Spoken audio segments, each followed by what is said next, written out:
Hey, how you doing? Justin back with you. I hope you enjoyed that video about strumming and you've got a better understanding of the big picture and how it works. Now, at this point you can start making up your own strumming patterns if you like.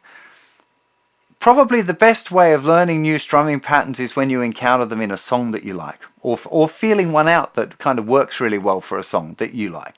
Okay, it becomes a little bit freer. Some songs do have a very specific strumming pattern, but most don't. Most you can kind of apply whatever strumming pattern it is that you really like. One of the key things to remember is that if you add in extra strums, it doesn't matter, it's okay. Or if you leave some out, it's okay. Now, generally speaking, every 4 or 8 bars, rhythmically something changes, particularly with drums. They do some sort of small variation. The drum pattern would be the same all the time, but then every 4, 8 or 12 or 16 bars, there'd be some sort of little drum fill where they do just something slightly different. And on guitar that can work really well as well, just to have a little change if you're doing, you know, down, down, up, down, down, down, up, down, down. Here's the 4th time, maybe go down, down, up, down, up, down, up, down, down, up, down, down, down, up, down, down, down, up, down, down, up, down, up, down. So it's the same pattern most of the time, but occasionally you pop in a little variation there. It actually sounds pretty musical to do that kind of thing. If you think about it, if you're already worried about other stuff, you're worried about strumming in time, or you're thinking about singing or struggling with the chords, you shouldn't be worrying about it, okay? It's just one of those things to be aware of, that if you're strumming and you notice yourself adding in some extra strums now and then, that's totally cool. Don't worry about it. In fact, it can be something worth practicing. Now, I would recommend that you find a few patterns that you really like to do for your practice. And the big thing that you want to be working on is the relaxed arm and trying to get that real nice continuous movement thing. Okay, that really is the foundation of all of this strumming. If you can get the nice, relaxed, continuous movement of the arm, none of the strumming patterns are going to be very difficult.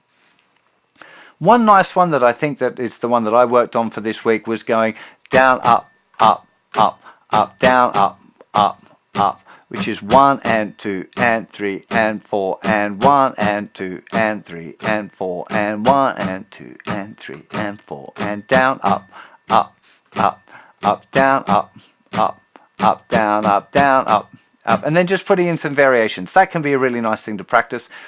At this point you should be trying to practice along with the metronome as often as you can, developing that sense of time, of staying at the right tempo, the right speed. It's really, really important, and practicing with the metronome is the best way of doing that.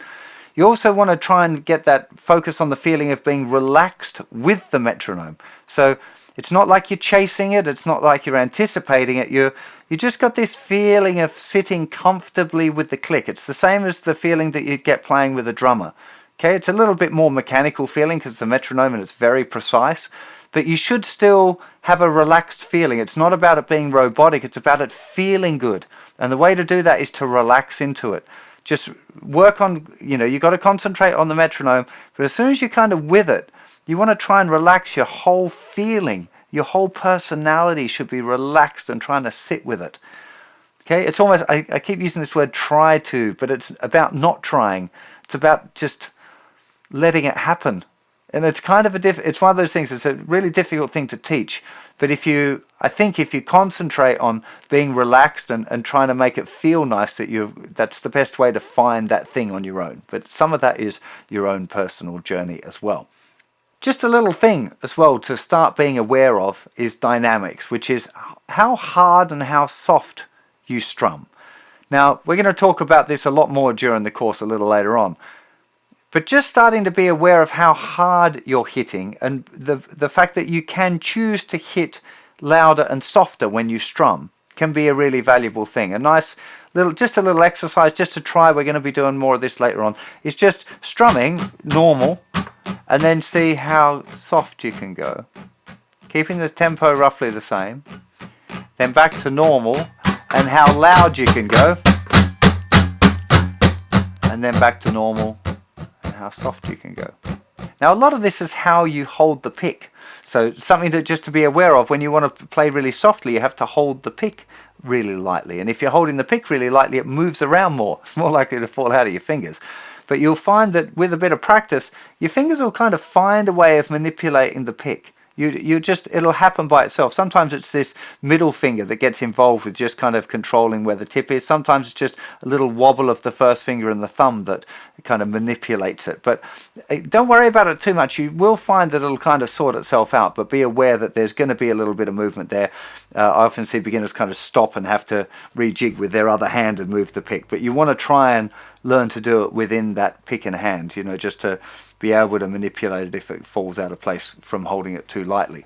In the previous lesson, there was also a little sheet where you could print out and circle some of the strums to make up your own strumming patterns. Do keep a record of the strumming patterns that you really like and spend a bit of time working on those, because as we start approaching other things, you might forget a bit about strumming, and it's one of those things that can really help to consciously revisit. So strumming practice is going to be 2 minutes with a metronome each session. You could stick with one pattern or you could try different patterns, but one of the things that you want to build up is this playing the one pattern more or less continuously. You can put those variations in if you want, but you want to be able to keep doing the strumming pattern fairly consistently while you think about other stuff, learning to distract yourself a bit in preparation for worrying about chord changes or singing or communicating with the band or whatever. So you do want the strumming thing to become automated.